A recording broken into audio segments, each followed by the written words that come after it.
hours and 9 minutes for Zheng and for Gauff 6.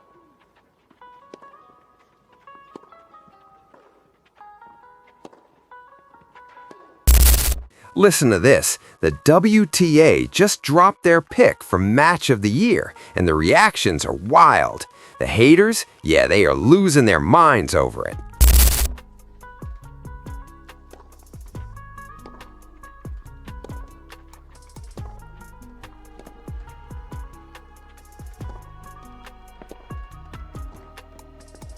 Great volley. It's fantastic volley. I mean, that was not an easy ball to get to. Listen to this. Coco Gauff and Zheng Qinwen battled it out in Rome for 3 hours and 34 minutes, racking up 156 unforced errors, 20 double faults, and honestly, 0 pretty tennis. Critics called it straight up ugly, but the WTA, they named it the best match of 2025. This is wild. Before we break down why this choice has everyone screaming on social media and debate whether the WTA actually nailed it, I need to hear from you. What makes a match truly great? Clean, flawless tennis or pure drama and fight? Drop your answer in the comments because this conversation is heating up fast. 6 hours and 9 minutes for Zheng and for Gauff 6 hours and 25 minutes, but Coco played doubles, and that added 3 hours and 36 minutes, so about 10 hours plus 1 minute for Coco altogether. That's a long time on court, but she's used to it. Listen to this. The WTA just announced their Match of the Year for 2025, and the internet absolutely blew up. Coco Gauff versus Zheng Qinwen in the Rome semifinals on May 15th has officially been crowned the best match of the season, and people are not happy about it.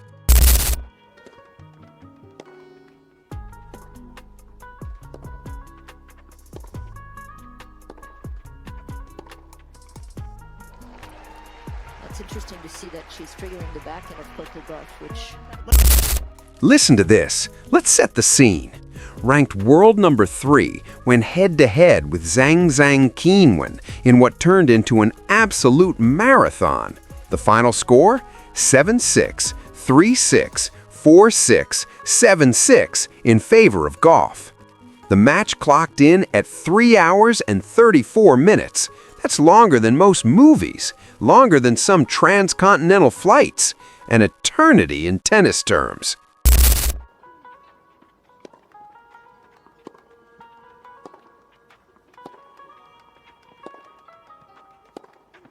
That one a little shorter and it got the treatment from Coco Gauff.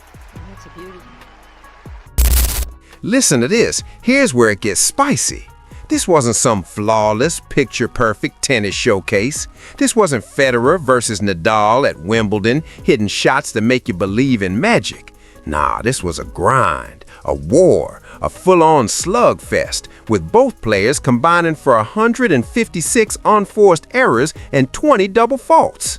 156 unforced errors. Not a typo, not a reporting mistake. That's the real number.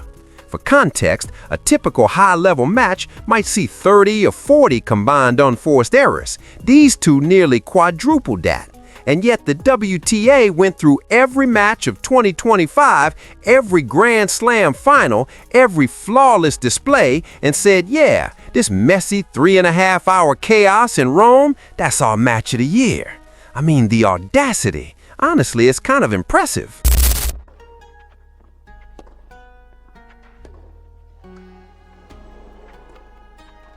Great adjustment there from Zheng.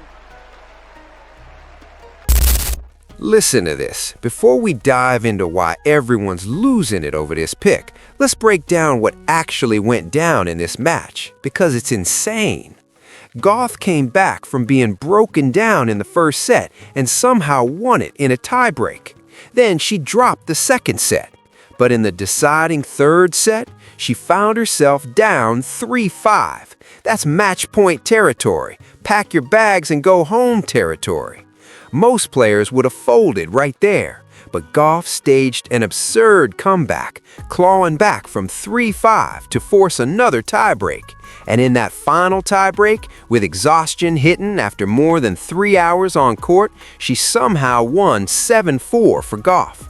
This was massive for her. She'd lost in the Rome semis twice before, and this was her breakthrough at 4-0 Italico. For Zheng, it was her first semifinal appearance at the tournament, and she came agonizingly close to making the final. The drama, off the charts. The stakes, huge. The tension, insane. And that's what the WTA is pointing to when they call this the match of the year. But check this. What did Gauff say after the match? Absolutely hilarious in hindsight. She admitted, "It wasn't my best level at all. I'm just happy to get through it and move to another final." Basically, she said, "Yeah, that was ugly, but I'll take it." And she was right. It was ugly. Both players knew it. Gauff even said the court was slow and the conditions made it extremely hard to play aggressive tennis. She described the ball as heavy after just a couple of games and compared it to their previous meeting in Riyadh, saying, "We had more winners there, more aggressiveness. Today we tried, but the ball wasn't going anywhere." So let me get this straight. Gauff herself said the tennis wasn't great. The conditions were brutal. Both players were struggling. And this is the match of the year? That's the WTA's take, and of course, the haters came out swinging immediately. Listen to this. Tennis purists absolutely lost it. 156 unforced errors crowned as match of the year? Are you kidding me? This is exactly what people are frustrated about in modern tennis. We're celebrating mistakes over mastery. There were at least 20 matches in 2025 that were cleaner, sharper, and more impressive. And honestly, the purists had a point. If you judge the match of the year purely on technical quality, there were definitely matches with flawless shot-making, tight lines, and almost zero errors. Grand Slam finals showcase pristine tennis. Masters 10,000 semifinals with tactical brilliance. Matches where both players barely made a mistake. But here's where the WTA's reasoning gets interesting. They're not just rewarding the prettiest tennis, they're rewarding drama, stakes, emotional investment, and the sheer fight both players displayed. Think about it. How many matches in 2025 had real uncertainty for 3.5 hours straight? How many had multiple comebacks, 2 tiebreaks, and a player saving herself from 3-5 down in the deciding set? The answer? Not many. This match had twists, momentum swings, and 2 players refusing to quit even when their bodies were screaming stop. At multiple points, either player could have taken it. That tension, that drama, that edge-of-your-seat energy, that's what the WTA is celebrating. And don't forget who was involved. Coco Gauff is one of the biggest names in women's tennis right now. American, young, marketable, and with a massive fan base. Qinwen is a rising star from China, representing a huge growth market for the WTA. Having these 2 players in an epic, was that a factor in the decision? Probably. Is it cynical to point that out? Maybe. But the WTA is a business, and highlighting their stars in the match of the year just makes sense. Let's also break down the broader narrative. Gauff had lost in the Rome semis twice before. This was her moment to finally break through. For younger fans, watching their favorite player overcome that mental hurdle and pull off an insane comeback, that's straight up inspiring. Zheng was in her first Rome semifinal and pushed Gauff to the absolute limit. She had match point opportunities and showed crazy fight and determination. Even though she lost, she proved she belongs at that level. The storylines were compelling, the emotional investment was real, and viewers genuinely cared about the outcome in a way they might not for a technically cleaner but less dramatic match. But let's be honest, 156 unforced errors is absolutely wild. That means both players were committing an error roughly 90 seconds. That's not great tennis. By any measure, that's actually terrible. Purists have every right to be annoyed. If you love tennis for precision, artistry, and moments of perfection, this match probably made you want to throw your TV out the window. Watching 2 elite players spray balls across the court for 3.5 hours isn't exactly a masterclass. Even Gauff admitted it. Both were trying to hit through each other, but the ball wasn't going anywhere. The court conditions were brutal. Slow surface, heavy balls, which makes hitting winners insanely difficult. Both were swinging hard, generating pace, but the conditions absorbed it all, leading to longer rallies, more errors, and messy tennis. So in some ways, you can't entirely blame the players. They were dealt a rough hand. Both fought incredibly hard, despite circumstances that made clean tennis nearly impossible. But here's the question. Should the match of the year go to a battle where conditions prevented high-quality tennis? Should we celebrate drama and fights even when the actual tennis is subpar? The WTA clearly thinks yes. They're saying entertainment value and emotional stakes matter more than technical perfection. A messy, dramatic, unpredictable war beats a clean, one-sided beatdown for viewers. And honestly, for casual fans, they're probably right.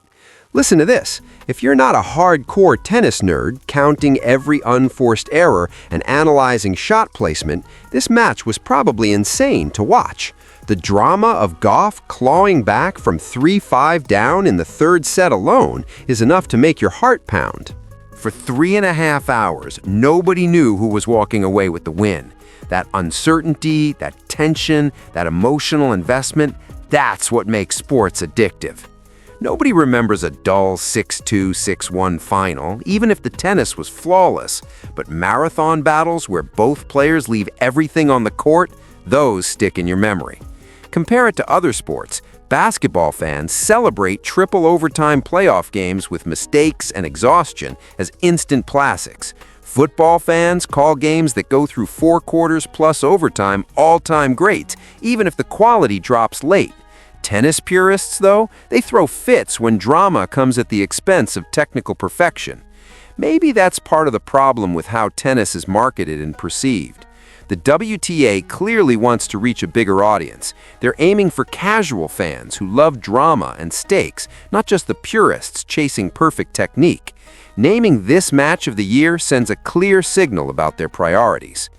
Gauff went on to lose the Rome final to Jasmine Poliani, completely drained from that semifinal marathon. That brutal semi left her legs dead, and nothing was left for the final, yet it's the match people remember. And those 20 double faults? Honestly, kind of hilarious. That's 10 per player on average. Elite pros who grind serves every day, double faulting like it's a junior tour. Pressure, fatigue, and the conditions all collided into absolute chaos. And apparently, chaos is exactly what the WTA wants to celebrate. Let's talk about the matches that didn't win but probably could have. Grand Slam finals, breakout performances from rising stars, tactical masterclasses between top players. Any of these could have taken it. But the WTA went with the messy war. They chose quantity over polish and drama over technical perfection. And honestly, I respect the audacity of that call, even if, let's be real, it's kind of ridiculous. Listen to this. This choice says a lot about where women's tennis is today. The game has shifted hard toward physicality and raw power. Those days of delicate touch and finesse slowly disappearing. Now it's all about who can hit harder, run longer, and outlast their opponent in these brutal baseline marathons. Gauff and Zheng embody that modern style perfectly. Both are elite athletes who can chase every ball for hours and still generate massive power from the baseline. Neither is really known for crafty shot making or tricky variation. They're grinders, winning through sheer persistence and endurance. So, in that light, maybe this match really does capture the current state of women's tennis. It's not always elegant, it's messy, but it's gripping in its own chaotic way. Haters can rage all they want. The truth is, matches like this grab attention. People talk. They go viral on social media. They create unforgettable moments that casual fans remember. A clean 6-3, 6-2 semifinal with 50 combined unforced errors and beautiful shot making? Forget it. No one's tweeting that a week later. But a 3.5-hour slugfest with 156 unforced errors and a comeback from 3-5 down? That's a story. And the WTA is in the business of stories. They're selling tennis to a global audience. They need moments that break beyond hardcore tennis nerds and hit casual fans. This match did exactly that. So yeah, it was ugly. Yes, way too many errors. Gauff even admitted it wasn't great tennis, but it was dramatic, intense, and impossible to look away from. And maybe that's enough. Match of the Year isn't about the cleanest tennis or the most winners. It's about the match that best defined the 2025 season. In that sense, the WTA might have nailed it. Everything except technical perfection was here in abundance. So, there it is. The WTA picked the messy marathon over flawless tennis, and purists are losing it. Coco Gauff and Zheng Qinwen delivered an error-packed war that somehow became the season's defining battle. If this breakdown cleared up the controversy, smash that like, hit subscribe, and turn on the bell, because tennis drama never stops, and neither do we.